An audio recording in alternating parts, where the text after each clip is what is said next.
What's going on with y'all, man? It's your boy Sharp React, Sharp from the 219, back with another one, man. Hey, Jimmy Holler, Jimmy High Roller dropped another one, y'all. Another banger. And I know it's a banger, and I ain't even watched it yet. But yeah, y'all, this MVP race makes no sense. I'm gonna keep it a buck with y'all. It doesn't. Jokic, no, let me restart. Shea, Luka, Jokic, JB, K. Like, this has been one of the craziest and closest MVP races I've seen in a long time, y'all. In my opinion, look, and I'm a Lakers fan, but in my opinion, I think the MVP is Shea. I think it's Shea. After what he been doing, after what he went in there and did to Denver, snatched Jokic's chain, hit the game-winning three, he's my MVP. Like, that was it for me.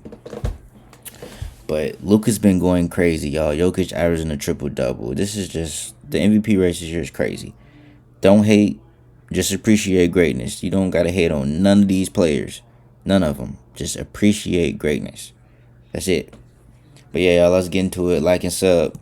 A player having one of the greatest defensive seasons. Yeah, seasons Wemby too. Dang. Shout out Wemby, man. I forgot about Wemby. Shout out Wemby. Of all time. Or how about a player averaging 34 points who put up 40 a game for an entire month? Crazy. Is he worthy of the award? Or what about a player who is having the most efficient 30-piece in the history of the NBA? I don't want to pause. On his way to 65 wins. I don't want to pause. But Jimmy High Roller was about to Jimmy was about to say it. OKC is number 1 in the West. I mean, what more do you want from Shea? J-Dub's been out a lot of the year. Yeah, Chet has been there. Chet been doing his thing, but OKC been kind of battling injuries. So now, the answer is pretty simple. No more pauses. All no more of these pauses. seasons are worthy of an MVP. But what if all of these seasons are happening at the same time? 4 players, 4 legitimate cases being made, and only 1 award. Who should be the NBA's most valuable player this season? Well, that depends on who you ask and what they value. Let's get to it.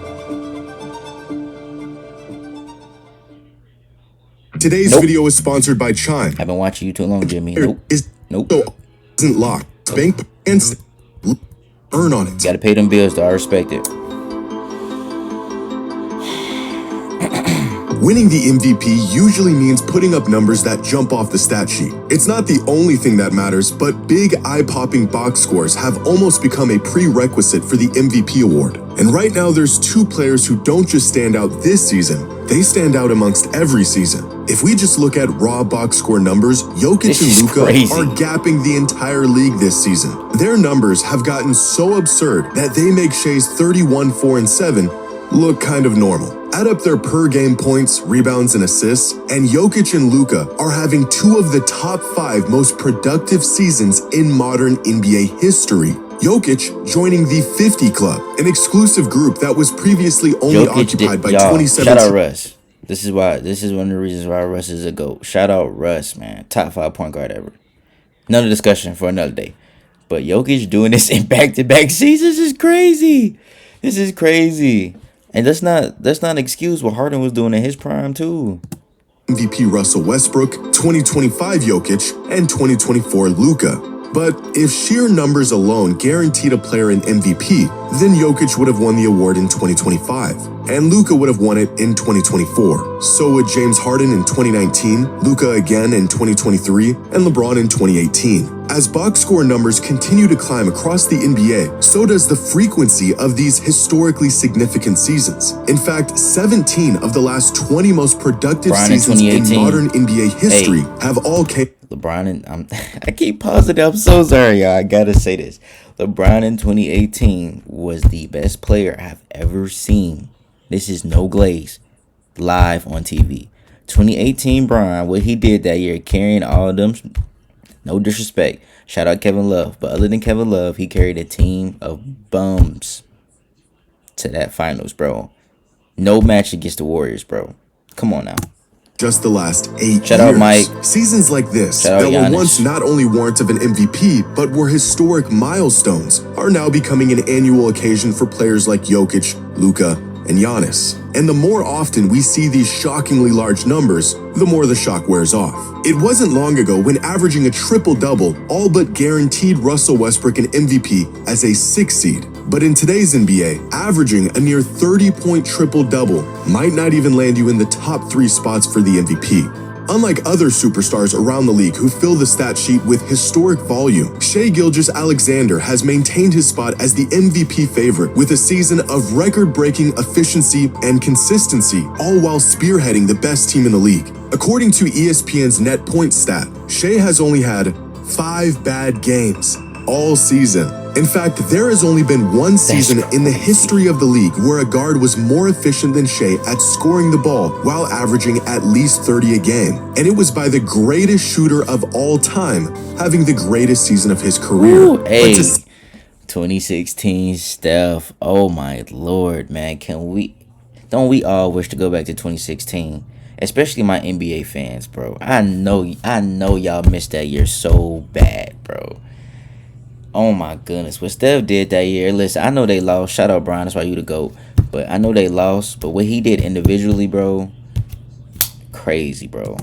Shai has simply been efficient this season would be an understatement. So far this season, Shai is scoring 1.6 points every time he shoots the ball. That is the most points per shot by any volume scoring guard in the history of the NBA. 2026 Shai Gilgeous-Alexander isn't having one of the most efficient seasons by a guard. He is having the most efficient season of all time. Now, when stacked up against these three, Victor Wembanyama's numbers pale in comparison. A lot of his value coming on the defensive side of the ball, and I don't think you'll find any never minds on the stat sheet. But Victor has been on a minutes restriction all year. If we standardize these numbers on a per 75 basis, then you can really see just how much Wemby is impacting the game every time he's on the court, with box score numbers that match these other candidates even as a player who doesn't favor offense. However, earning the title as the most valuable player in basketball requires value that goes far beyond the box score. But even looking past the raw numbers doesn't make this decision any easier. Cook up, get in your bag, Jimmy. Shout out Shai.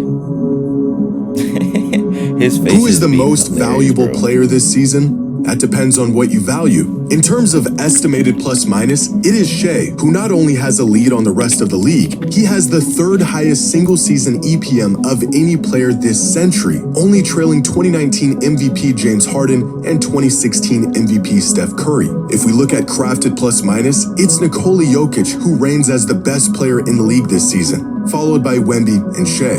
And if we look at daily plus minus, it is Jokic once again who tops the league with a sizable lead on everyone else. If these all-in-one advanced metrics told us everything, Nikola Jokic would be walking away this season with his 4th MVP. Fortunately for the rest of the field, the value a player provides for his team cannot be boiled down to one simple number. According to preseason odds, here are the projected number of wins each team was expected to finish with this season. Now, these projections can be off for a number of reasons. Teams dealing with injuries, unexpected leaps from young players, and of course the individual impact of an MVP level player. Coming into the season, the Denver Nuggets were projected to win 54 games. Right now, they are on pace for about 52. The Thunder were projected to finish with about 63 wins, a total they're on pace to surpass by 2 wins. The Lakers were projected to win 47 games, and they're currently on pace for 53. But it is the Spurs who have completely blown away expectations this season. Preseason odds had them winning 45 games this year. They are currently on pace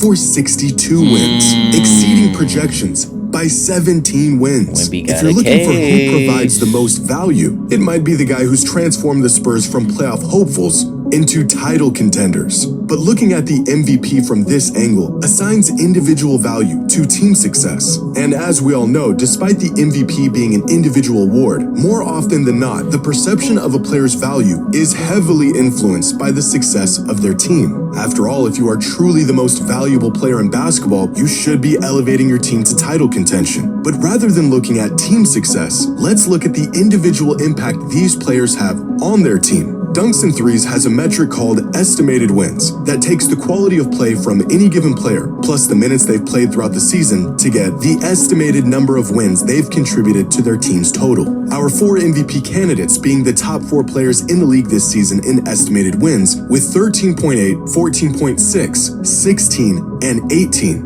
Nikola Jokic is solely responsible for a third of the Nuggets' wins, but it is Shai Gilgeous-Alexander who has contributed the most wins to his team this season. But arguably the most accurate way to assess a player's value is to measure how well their team performs when they're on the court versus when they're off the court. How much does a player's presence directly impact their team? Here are the top 30 players in the league this season and their team's net rating when they're off the court. From the Celtics, who are firing on all cylinders even without Jaylen Brown on the court this season, to the Jazz, who are on the verge of relegation without Lauri Markkanen on the court. And now here is the effect these stars have on their team when they're on the court. With the 4 most impactful players in the league this season being Kawhi, Jokic, Giannis, and Wemby, with the highest net on-off in the entire league of plus 17. Wemby got a case, this means the Spurs are 17 points better per 100 possessions with Wemby on the court. But this stat also reveals another key factor in the MVP race. We often judge a player's impact on how well their team is playing. This has been a point of contention with the MVP award for years. MVPs go to players on good teams with top seeds, and rightfully so.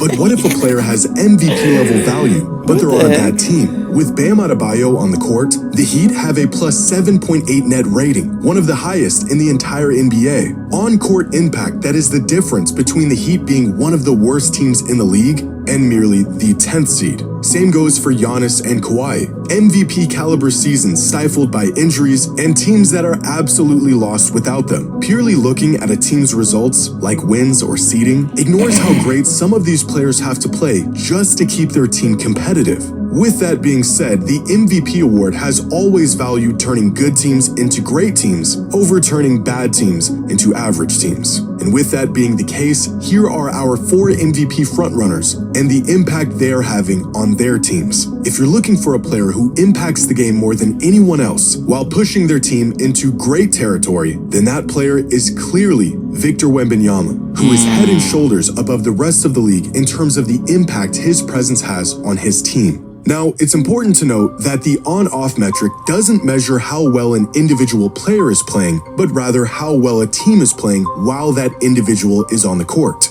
So what if we look at this the other way around?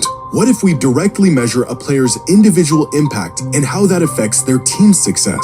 This is ESPN Analytics net point stat, and it divides credit and blame to each player on the court for every play of the game to measure the impact of each individual player. The higher the total net points, the more that player has contributed to their team's wins throughout the course of a season. In fact, the metric is so indicative of a player's value that ESPN literally calls it their MVP stat. For example, last year's 2 MVP finalists, Shai Gilgeous-Alexander and Nikola Jokic, finished the 2025 season within 9 net points of each other. The next closest player was Tyrese Halliburton, with about half as many. If you want to know why last year's MVP race was so historic and so close, well, you're looking at it. But this year, the results of an entire season of basketball have turned out much different. There's no race in this MVP stat. There's no back and forth at the top of the leaderboard. There's no battle for the number 1 spot. It's just one guy, way ahead of everyone else. Who is truly the most valuable player in the NBA? Well, that all depends on who you're asking and what they value. Talk about it.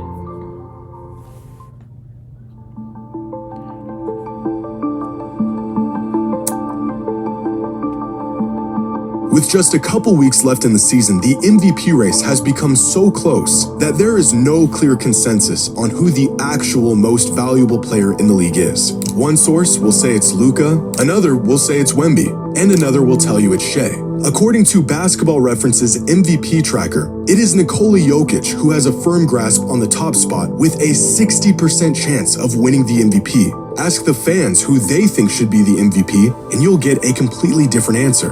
A couple weeks ago, NBA Central on Twitter asked fans who is the NBA's most valuable player, the options being Shai, Luka, Wemby, or Jaylen Brown. Within days, nearly 76,000 fans casted... Wait. So this was two. Just about 11 days ago, 12 days ago.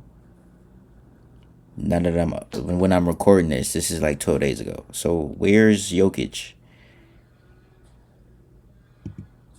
Jason Tatum, listen, no disrespect to Jaylen Brown, but Jason Tatum's back now. But where's Jokic? And running away with over 62% of all the votes as the clear winner was Luka Doncic. The result of a late season surge by Luka, averaging nearly 40 points a game for an entire month, and efforts that slingshotted him up to second place on the MVP ladder. Unfortunately, it's not the fans who get to vote for this award, it's the media. And for them, there has been one clear-cut leader throughout the entire season. Recently, the NBA did its annual MVP straw poll, a survey asking a panel of 100 media members who they think this season's MVP is. The results? Finishing in 5th was Luka Doncic, who received 0 first-place votes. In 4th was Victor Wembanyama. In 3rd was Cade Cunningham. In 2nd was Nikola Jokic. And with a resounding 78 of the 100 first-place votes was Shai Gilgeous-Alexander. I don't now, like this that. poll was conducted back on February 20th. First-place 2 full votes? months. Cade got a first-place vote. No disrespect to Cade, you are a dog. Bro, Luka's averaging 35, 8, and 8. Are we serious right now?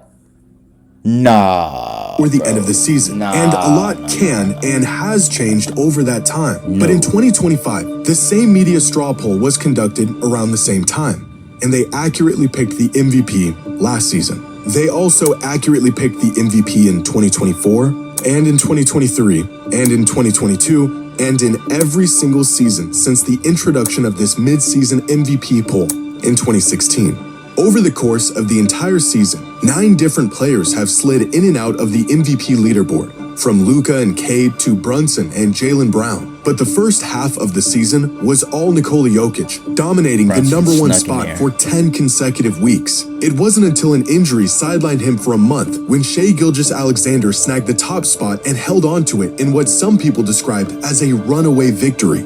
At least it was, up until last week, when for the first time in his young career, Victor Wembanyama grabbed the top spot as the MVP frontrunner. The biggest catalyst in Victor's climb to the number 1 spot, not necessarily being his play on the court, which has been strong and consistent throughout the entire season. It's what he said. He has a case, but nah. 3 arguments.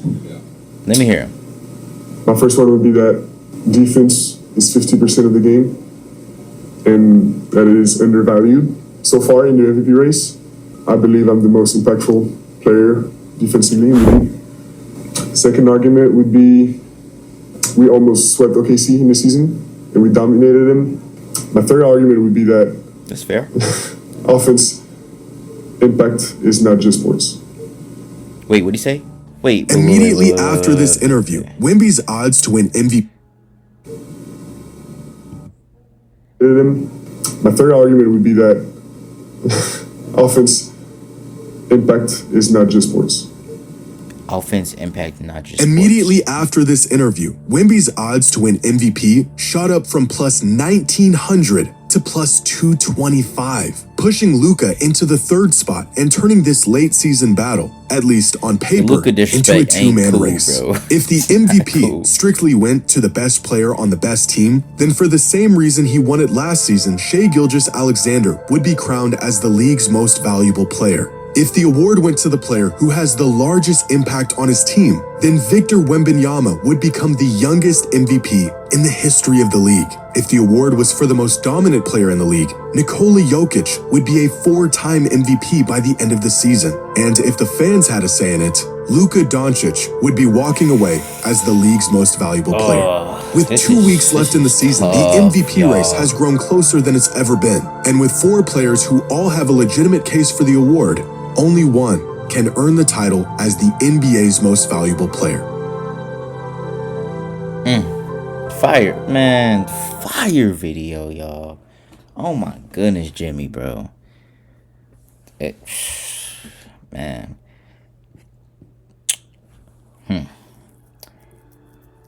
For me, y'all, it's like Shai and Luka. Either or, bro. Oh my God. The way they doing Luca, the way the media is doing Luca is bogus. Like, and they're only doing this because he doesn't play. It's the defensive side of the ball. That's why the media isn't voting Luca. And I feel like Luca might not win it because of that.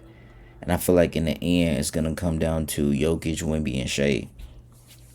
That's just bogus. But like and sub, y'all. Jimmy dropped another banger. What else can I say?